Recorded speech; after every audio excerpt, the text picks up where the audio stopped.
This is the final sixth lecture of the six-lecture series sponsored by AsahiNet and SPICE. And in this final lecture, I would like to look at Japan's future. And where is Japan headed? What will it take for Japan to generate steady economic growth for the next 10 or 20 years? And how will Japan deal with many structural challenges that lie in the future?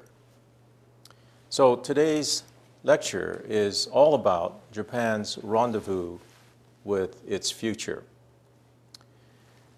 Let me divide Japan's post-Pacific War history into 5 phases. The first phase, 1945 to 1952, was the period of Allied occupation of Japan and occupation reforms of Japan, which led to Japan's domestic and international reorientation and recovery. The second period, from 1952 to 1965, was the period in which the reforms, the structural changes that were put in place took root and were institutionalized in Japan fundamentally. It was the systemic formation and consolidation period, 1952 to 1965. And the third period was 1965 to 1990. The period of very rapid economic growth and the achievement of remarkable industrial success for Japan, becoming the second largest economy in the world and overcoming the devastation of the Pacific War in a way that could hardly be imagined in 1952. Then the period from 1990 to 2012, today, 2 decades roughly, was a period where Japan basically experienced economic stagnation and political drift. This was a period where the rapid dynamism of the third period, 1965 to 1990, really slowed down and came to a halt in some fundamental senses. So 90 to 2012 was a period of treading water for Japan. And the fifth phase is 2012 into the future. And we don't know how long into the future. Japan is at a crossroads. Just like it was at a crossroads in 1858, 1853, the Meiji Restoration in 1867. It was at a crossroads in 1945 and in 1952. And this time, in the early 21st century, Japan faces a similar crossroad. Where is it headed? How will it overcome the difficult challenges that are facing it today? Let me deal first with the legacy of structural problems and challenges that face Japan today. The March 11th disaster in northern Japan was a sudden and unanticipated event. The level of destruction with a 9.0 Richter scale earthquake, the tsunami waves that swallowed up large segments of the inland landmass area, and the nuclear meltdown and crisis that continues even today. The combination of these 3 stages of the disaster of 3/11 will require a long period of cleanup, recovery and reconstruction, it will require over $300 billion of investment to bring northern Japan back to the levels and beyond the levels of pre-March 11th. So this is an immediate challenge, a challenge because Japan is suffering from a very big national debt crisis, and a $300 billion price tag for the recovery and reconstruction of northern Japan is a big one to undertake. More fundamentally, Japan's population is growing old and it's shrinking. The aging and shrinking of Japan's population is a steady, relentless, slow process. Japan has gone from 1950, after the war, to 2012, from the youngest, one of the youngest populations in the world, to the world's oldest population. That's in a generation's time. It has gone from one of the youngest to the oldest population in the world. In many respects, this is a positive sign because it suggests that the lifestyle for Japanese, the health standards for the Japanese, is the best in the world. Life expectancy for men and women in Japan is 82.6 years. That's a historically unprecedented level. In the United States, it's 78.3 years, average life expectancy. In China, it's 73, and in India is 64.7. A big difference between India and Japan, and a big one even between the United States and Japan. The percentage of Japan's population, which is 65 years or older, is today 24%. Nearly 1 in 4 Japanese is a senior citizen. Again, that's historically unprecedented. The United States, comparable number is 13%. So it's about almost half of the percentage of Japan. And by the middle of this century, 2050, nearly 40% of the Japanese will be 65 years and older. That's almost 1 in 2 Japanese. That's 40%. 4 out of 10 Japanese will be 65 years or older. Think about that. That's an incredible prospect looming on the horizon. And if that were not enough, think about the burden on the healthcare system, on the pension system, Social Security system.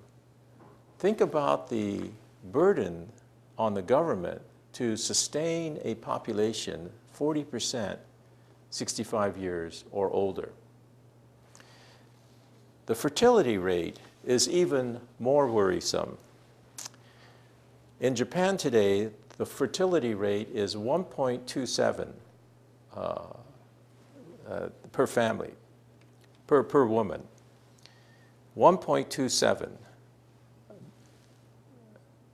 In order to have a stable population base, you have to have 2.2 children per woman in the nation. So Japan is far under the equilibrium rate of 2.2. 1.27 is one of the lowest fertility rates in the world. I think it's the second or third lowest in the world. And this means that the population of Japan is shrinking steadily. If this continues, 1.27 fertility rate, Japan's population in 2050 will shrink from 127 million today to 100 million. In other words, 27 million fewer Japanese. And by the end of this century, 2100, Japan's population will be around 67 million, which was the population of Japan in 1933. So this is demographics. This, if nothing changes, demographics is not like economics or not like politics. It is a relentless process of unfolding.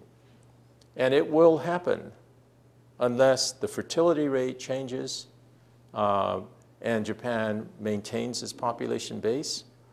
And the aging of the population will continue, I think, even if there are substantial changes in the fertility rate. So demographics is a big problem. Think about the labor market.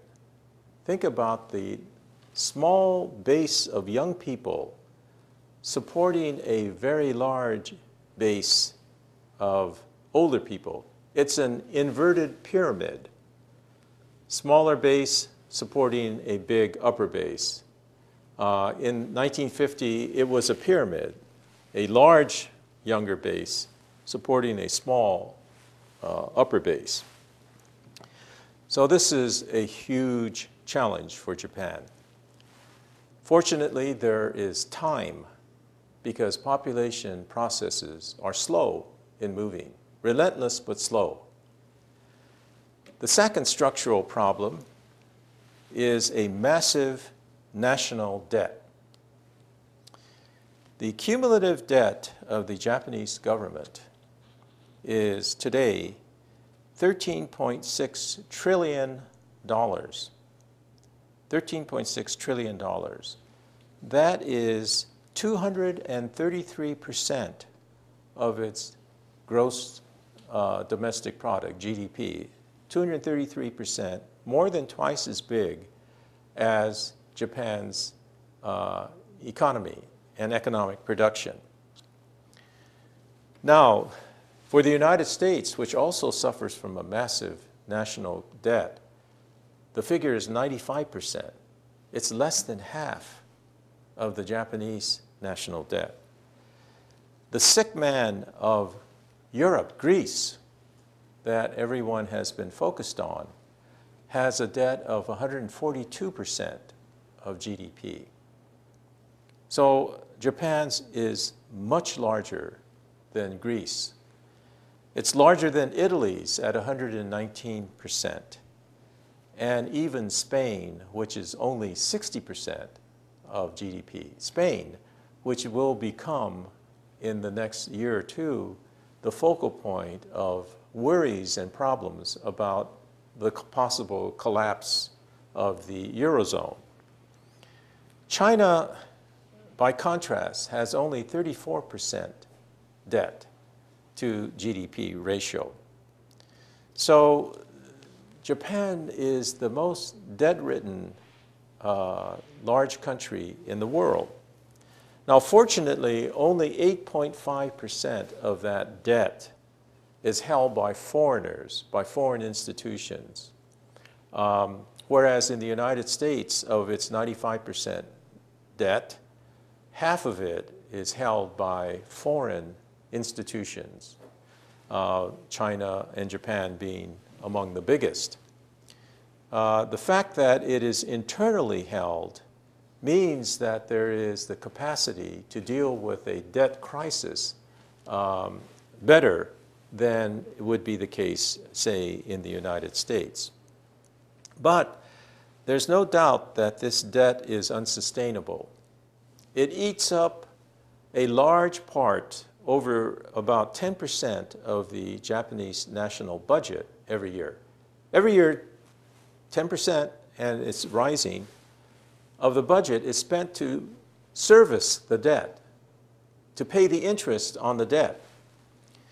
Now, over 50% of the tax revenue raised by Japan goes to service and repay the national debt.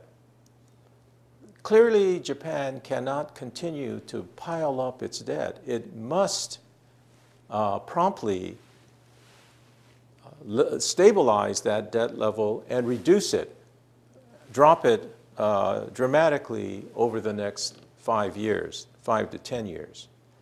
So this debt overhang is one of the huge legacy of problems coming out of the period of stagnation, the fourth phase, 1990 to 2012.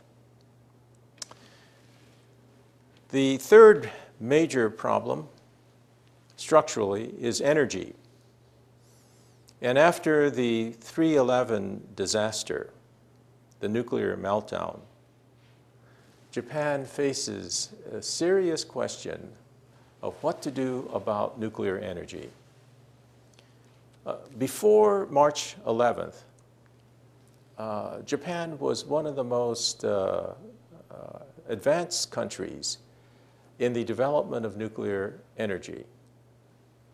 France, of course, was the most reliant on nuclear energy, but Japan relied about 20% of its total energy, electrical generation, on nuclear plants and facilities. There are 54 nuclear power plants in Japan. Today, 2012, only one remains in operation. All of the others have been shut down for repairs or for servicing. And the question is, will the Japanese prefectures, local governments, be willing to restart the other power plants as they come on stream again? There is a strong public opinion resistance to expanding nuclear energy, and a resistance even to bringing it up to past levels, that is 20%. More than only 16% of the Japanese, in a recent public opinion poll, favor the expansion of nuclear energy, so that this means that the options for Japan are fairly stark. If you don't bring back nuclear energy, where do you get your energy sources? Do you rely on more oil imports, more gas, more renewable energy sources? Renewable would be great, but they take a lot of time to develop and bring on stream, and they're very expensive. So Japan faces a huge energy question as it moves ahead. And the costs of energy after the 3/11 disaster have risen because there's more and more demand on a much smaller supply of energy. Without energy, economic growth will be very difficult, and Japan will have a hard time competing in the international global system. And then another structural problem is that the areas in which Japan has been competitive and successful, manufacturing, for example, these areas are changing rapidly as emerging countries come into play. With China, with Vietnam, with Brazil and Latin America, offering cheaper wages and proximity to local markets, A lot of American and Japanese and European companies are deciding to manufacture offshore. It's easier, it's less expensive, it's closer to markets overseas. So Japan faces the question, as it shifts from manufacturing, will it enter high technology? For example, the internet and computers, the services. Will it go from automobiles and consumer electronics to cloud computing and integrated open architecture systems, biomedical devices, and finance? Can it make this transition from excellence in manufacturing and assembly to excellence and competitiveness in high technology and the services? That's a very big question. And over the past 20 years, we have seen leading Japanese electronics corporations like Sony and Toshiba and NEC and Panasonic suffer the effects of gradually eroding competitiveness. So the market value, the stock value of these companies, leading Japanese companies, have dropped significantly over the past 10 years. And it used to be that Sony was the kind of the symbol of excellence in consumer electronics. Samsung in Korea was way behind Sony. Apple was way beyond Sony. Steve Jobs, the CEO at Apple, used to look at Sony as the gold standard in consumer electronics. Deeply admired the products and the quality and the design of and reliability of Sony products. But over the past 10 years, Samsung has emerged higher than these leading Japanese manufacturers, and its market value is worth more than the top 5 Japanese electronics companies combined.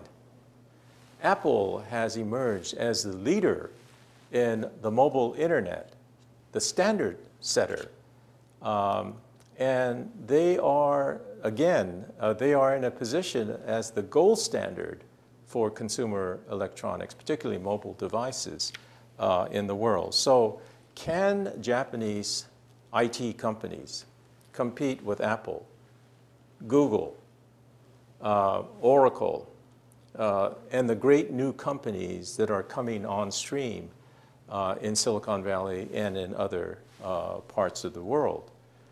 This is a very big question about comparative advantage. The strong yen relative to the dollar and renminbi makes it a tougher challenge for Japan, because it means products that are manufactured in Japan with higher wages are going to be more expensive when they're exported to the American or European or Chinese markets. The share of manufacturing in the Japanese economy has dropped from 35% of GDP in the 1970s to only 18% of GDP in 2009, and it continues to shrink. There are today only 540,000 manufacturing companies left in Japan compared to the 1970 when there was well over 1 million. So the manufacturing is shrinking. The question is, where will the Japanese economy go to expand its GDP? High tech or the services? This is going to be a very difficult transition. It's a natural shift, but because of the problems of Japan's labor force, the aging population in particular, because of high wages, and because of intrinsic weaknesses in the Japanese system of higher education, college and graduate school, this transition to high technology and to the services will not be automatic or easy. Another structural problem is political leadership. As I pointed out, from 1952 basically until 1990, the Japanese political economy was among the most stable and productive in the world. But that 1955 system came apart temporarily and partially in 1993 when the LDP, Liberal Democratic Party, lost its majority position in the parliament, and then completely in 2009 when the Democratic Party of Japan rose to take power.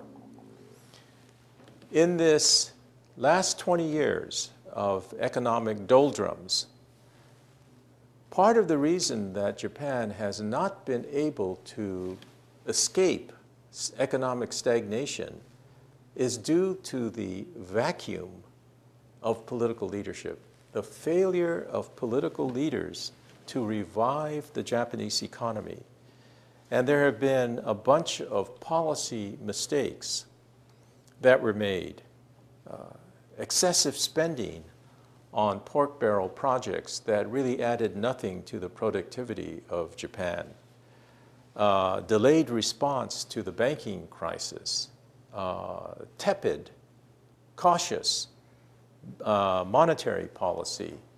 All of these areas where leadership and vision are needed, they have been lacking in the last 20 years. And one of the structural reasons that I pointed out in the lecture on politics is that the Japanese political system is unique in the diffusion of power. There are very few strong central cores of power. There is no centralized anchor of power in the political system.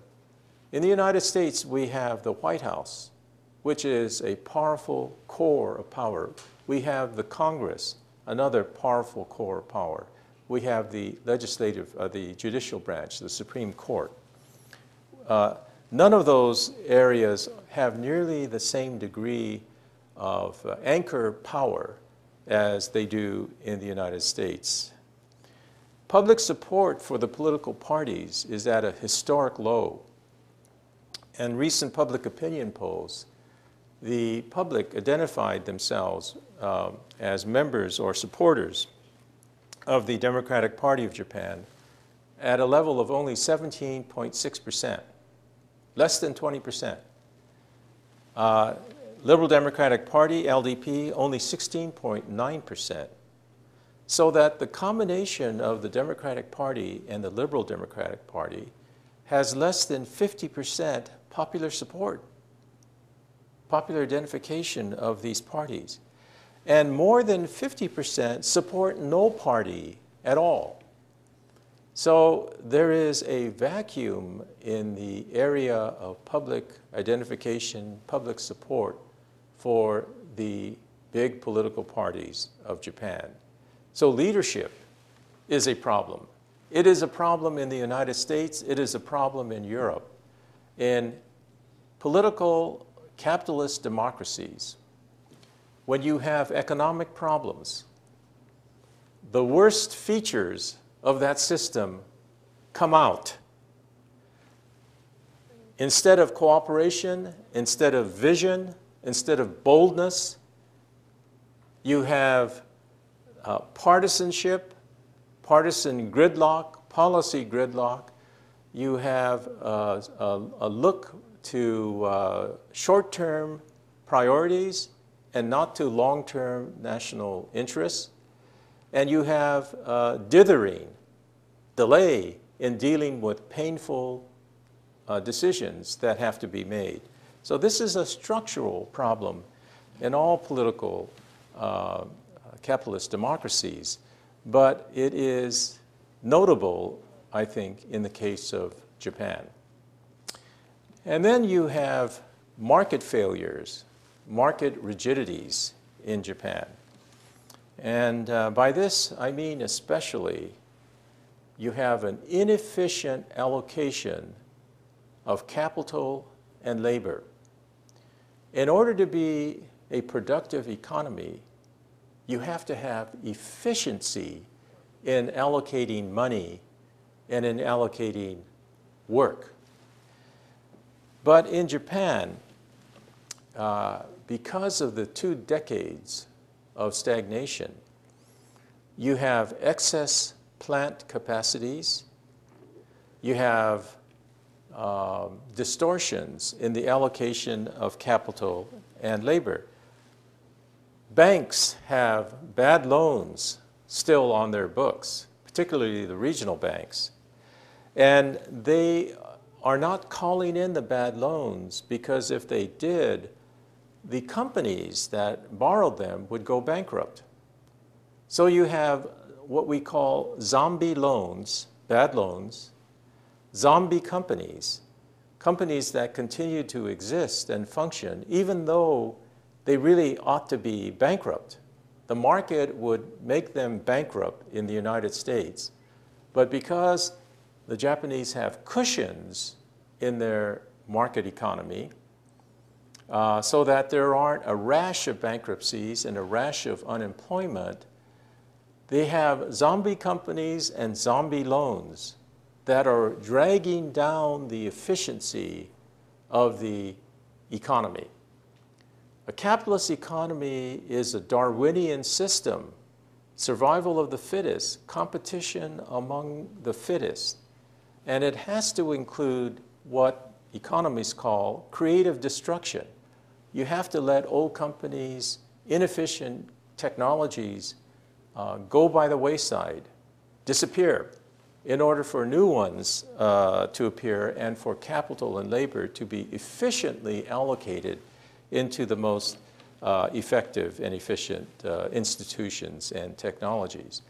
So you have in Japan today zombie companies, zombie loans, inefficient allocation of capital and labor, and as a result, stagnant stock markets.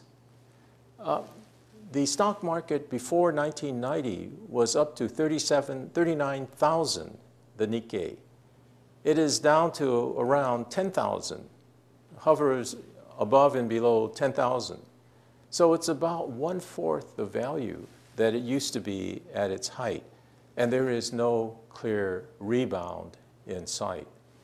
The same with the real estate markets. The value of real estate markets have plummeted since 1989, and there's no clear sign that this is going to rebound. And the net effect of it is that the Japanese economies is saddled with market rigidities, market inefficiencies, and big companies, the blue chip companies of Japan, are huge, they're slow, they're risk averse, they're non-nimble. How are they going to compete in the international marketplace against fast, nimble, adaptive companies like Google or Apple? This is the question. This is another structural problem. And as a result, from a national point of view, Japan has overtaken Japan as the second largest, China has overtaken Japan as the second largest economy in the world. And Japan's third position is still significant, but unless it corrects these structural problems, the legacy of structural problems since 1990, the future looks bleak. Now, there is an immediate pathway out of this stagnation, the post-3/11 stagnation. The first is a $300 billion stimulus, spending stimulus for the reconstruction of northern Japan. And if Japan is wise, it will utilize this stimulus to serve as a catalyst for the stimulation, the renewal, not just of northern Japan, but of all of Japan. and use this crisis as an opportunity for renewal and change.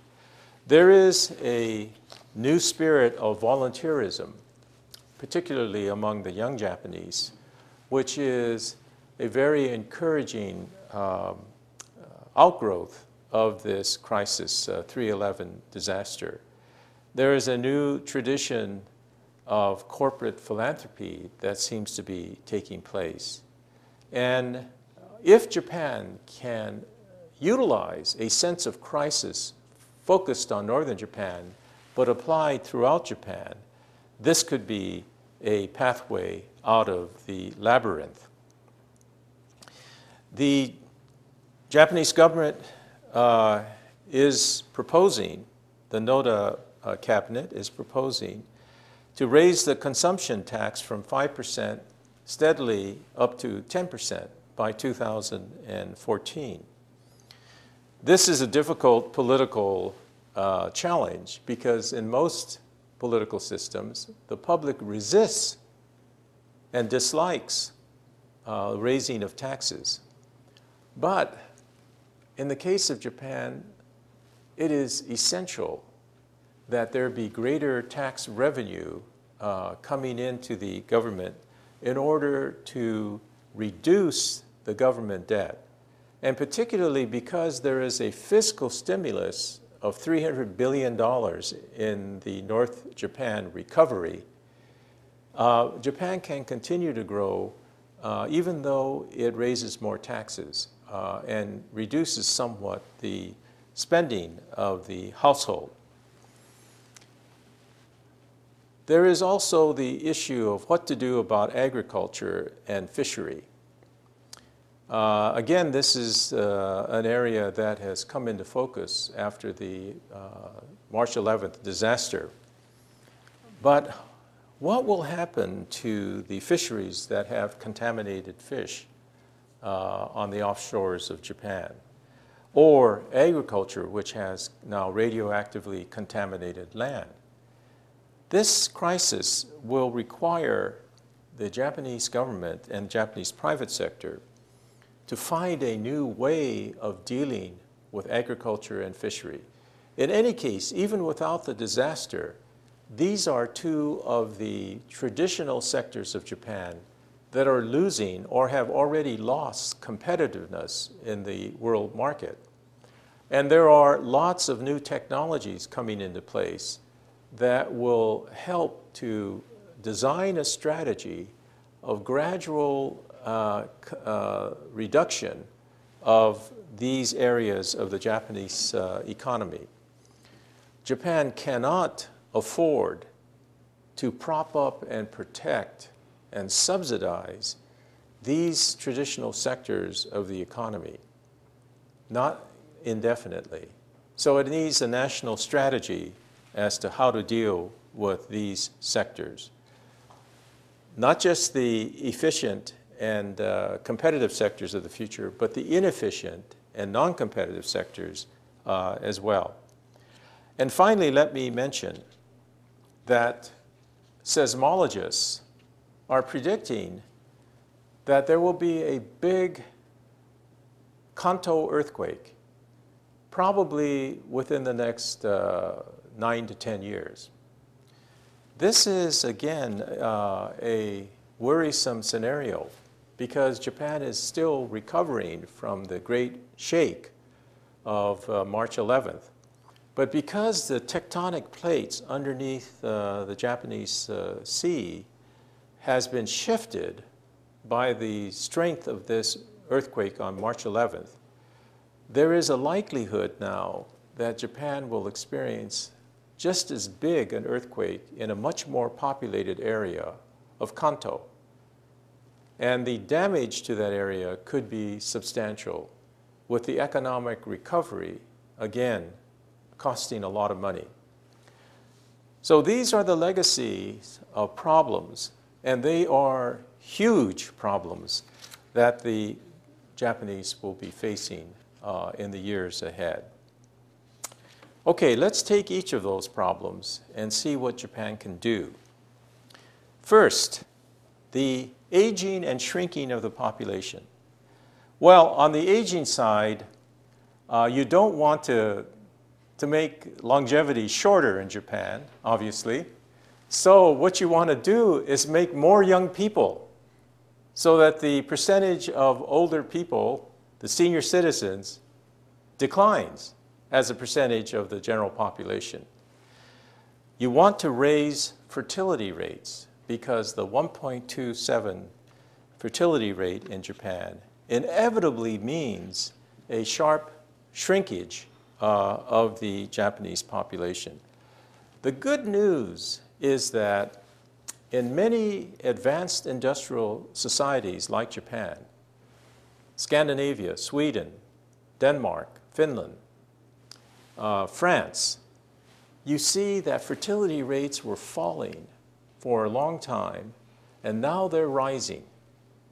There has been a fishhook effect of fertility, and it's possible that this same reversal can take place in Japan. It happened in Scandinavia and in France with good public policy, that is, labor market policies that paid women equal pay to men, maternity leaves, and most of all, child care, a very good system of child care. These are areas where Japan could make headway and reverse this fertility decline. Second, in this demographic sense, Japan is one of the most homogeneous countries in the world with the lowest rate of immigration. The ratio of foreign-born people in Japan is 1.1%. In the United States, the ratio of foreign-born people is 12.5%. That's 12 times larger than the Japanese foreign-born population. Remarkable. The foreign-born workers in Japan number around 700,000. They number tens of millions in the United States. Foreigners who are registered to live in Japan, not necessarily as citizens, but as permanent residents, is only 2.1 million, less than 2% of the Japanese population. So, one way that the Japanese can deal with the shrinking of population problem is to allow highly skilled immigrants to come and work and have permanent residence and eventual citizenship in Japan. Every year, for example, if Japan's government allowed 10,000 doctors, engineers, architects, city planners, financial consultants, nurses into Japan, 10,000 a year. In 5 years, there would be 50,000 highly skilled new workers in the Japanese workforce. And after 5 years and 50,000 new immigrants, the impact on the Japanese economy could be substantial. Just consider the impact of foreign immigrants in Silicon Valley in the United States. Hundreds and thousands come study at Stanford University, work at Silicon Valley startups or large companies. They create new companies, new technologies, new products, new industrial sectors. They are the driving dynamic force of the American economy. Silicon Valley is the cradle of innovation, job creation, and industrial creation in the United States. So if Japan allowed just 10,000 immigrants a year, this could have a dramatic impact. Now, I know that the Japanese are concerned about social integration. But if these permanent residents, 10,000 a year, were highly skilled, studied at Japanese universities and graduate schools, and worked in Japanese companies, they could be easily integrated into the Japanese system. They could speak Japanese and function like a high-quality member of the Japanese workforce. Now, of course, there will be some problems of integration, but 10,000 new immigrants a year is so small relative to the size of the national population. In the United States in 2007, there were 38 million legal immigrants. 38 million. That's more than the rest of the world combined. And between 2000 and 2010, 14 million new immigrants entered the United States. That number is probably 25 million because about 11 million were illegal immigrants. Maybe more than 11 million. It's hard to tell since we don't really know who are the illegal immigrants in the United States. And to be sure, with 25 million or more new immigrants, there are social problems. There are cost problems, healthcare, education, basic government services have to be extended to even the illegal immigrants. Jobs have been displaced in some areas. But, as I said, America's economic dynamism, low wages, the recruitment of the best and brightest from around the world, from Asia in particular, has made the American economy uniquely dynamic and innovative. So I think the risks are relatively small for Japan to try an immigration policy, 10,000 highly skilled immigrants from Asia mainly, but around the world, coming to Japan to live and work and study. That would be a great boost to the Japanese economy and to the fertility rate, because these 10,000 will live and work and intermarry with the Japanese. And over time, you could see a change in the sagging fertility rates with good government policy, also child care development being foremost among that. Okay, the second problem, energy. What is Japan going to do about energy? Well, the key to Japan's energy future is conservation of energy and diversification of energy sources. Conservation, diversification. Diversification, particularly in the long term, in renewable energy sources, is important. In the short term, if nuclear energy is sidelined, that is, if the 54 power plants are not brought back on stream, Japan has to come up with energy in other areas. It will have to increase the amount of gas, particularly propane gas, but also shale gas, all forms of gas. It'll have to find as much oil as possible. It will even have to rely more on carbon, on coal, for its energy needs in the short term. And this, of course, has a negative impact on the environment because it will pollute the air and release carbons into the system. But in the long run, Japan must develop renewable energy sources.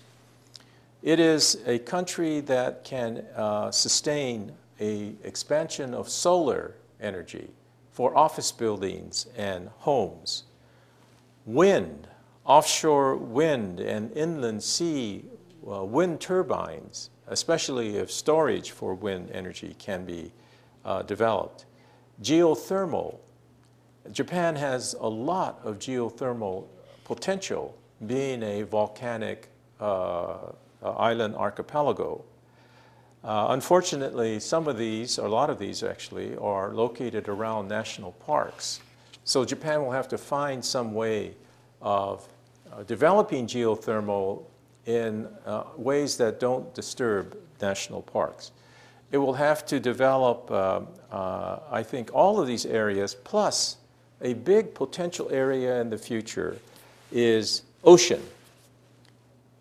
That is, capturing the power of waves, of currents, and of differing temperatures in the ocean layers.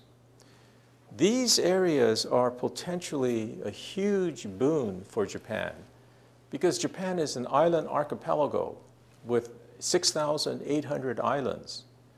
And it means that there is a huge space, 4.5 million square kilometers of Japan's exclusive economic zone, EEZ, exclusive economic zone, where Japan has the right to develop resources in that area.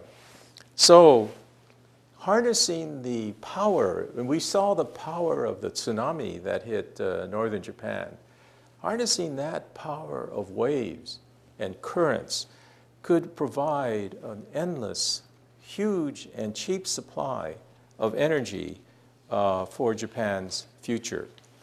It will be important also to decentralize Japan's energy system.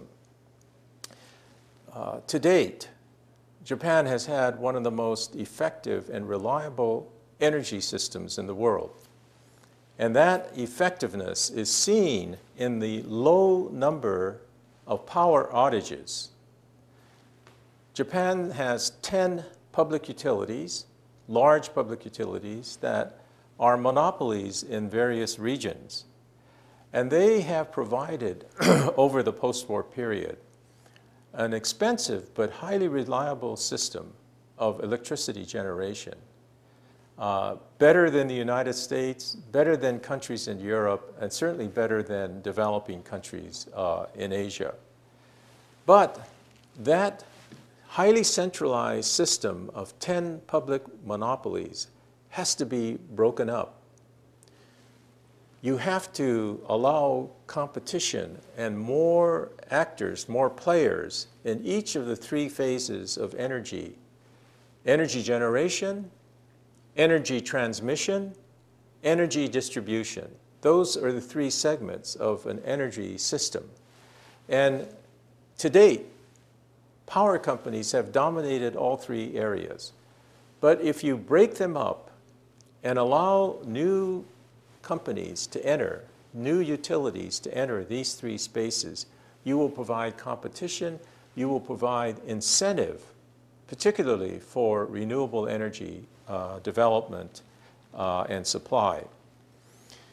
So Japan must also solve the problem of a division between East and West, where you have a 50 megahertz system and a 60 megahertz system that make it difficult to provide energy, say, from Kyushu or from Kansai, if there's an earthquake in Tokyo.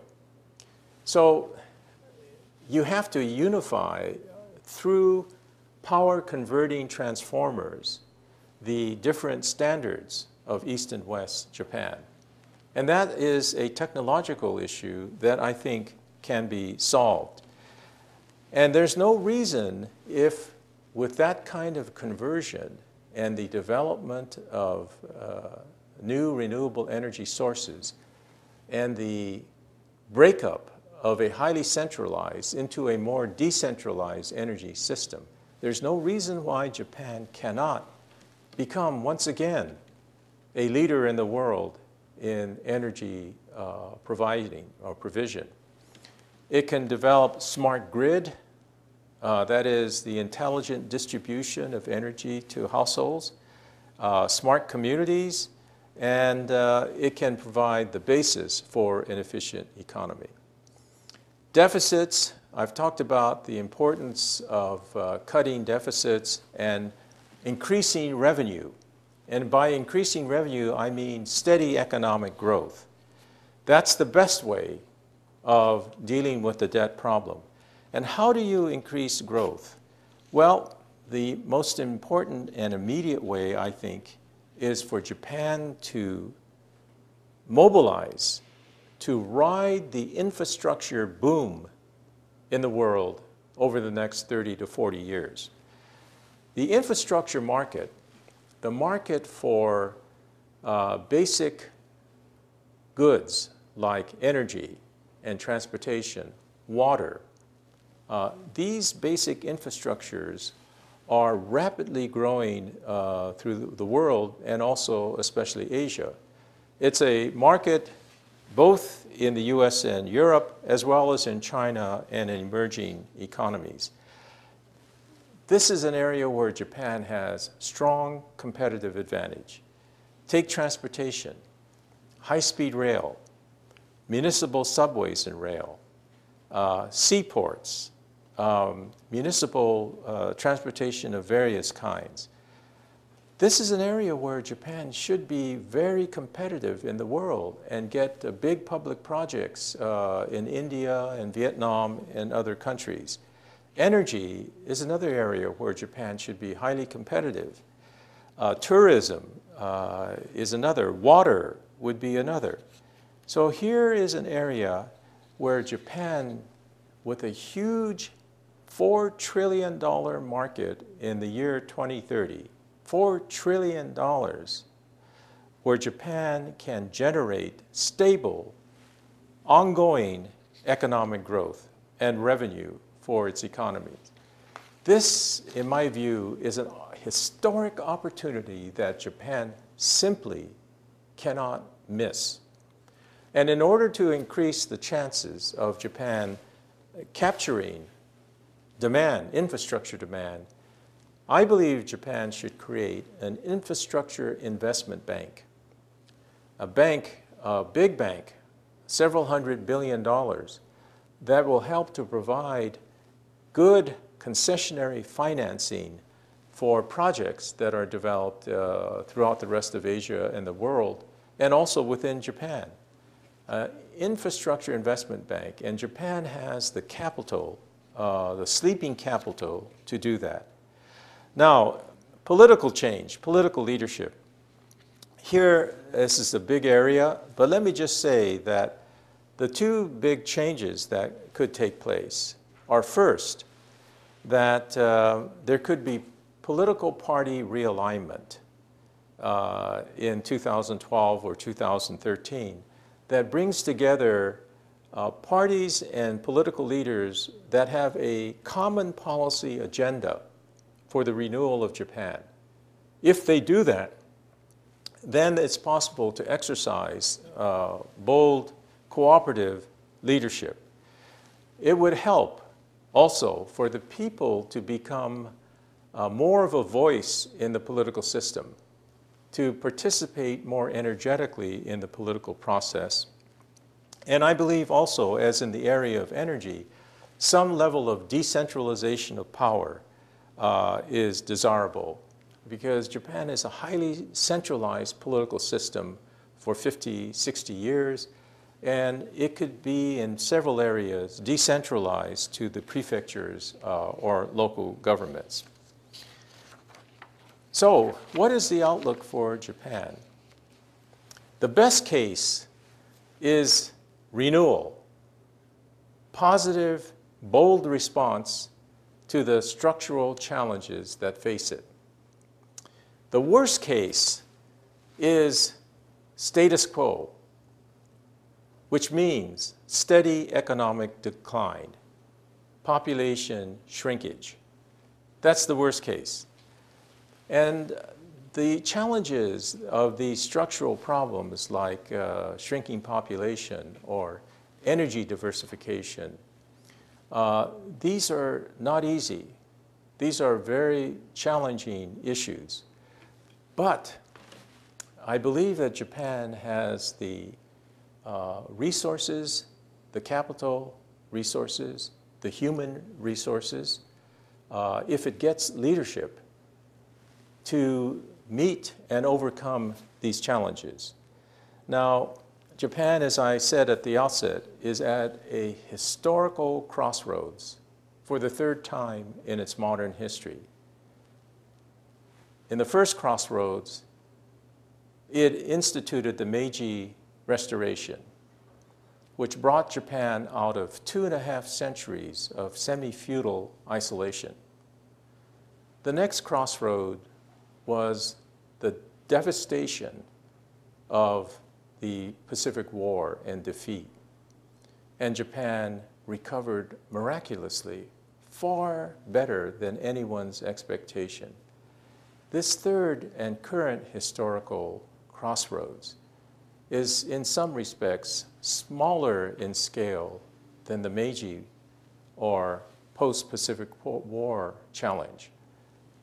But it is nonetheless daunting and will require a national response. In many respects, observers of Japan, analysts, are pessimistic that Japan will be able to overcome this third crisis. But I think that if Japan was able to overcome 2.5 centuries of isolation and semi-feudalism, it can overcome 2 decades of economic stagnation with the right leadership and the right focus of energy and allocation of resources. Japan is capable of once again renewing itself in the face of historical crisis.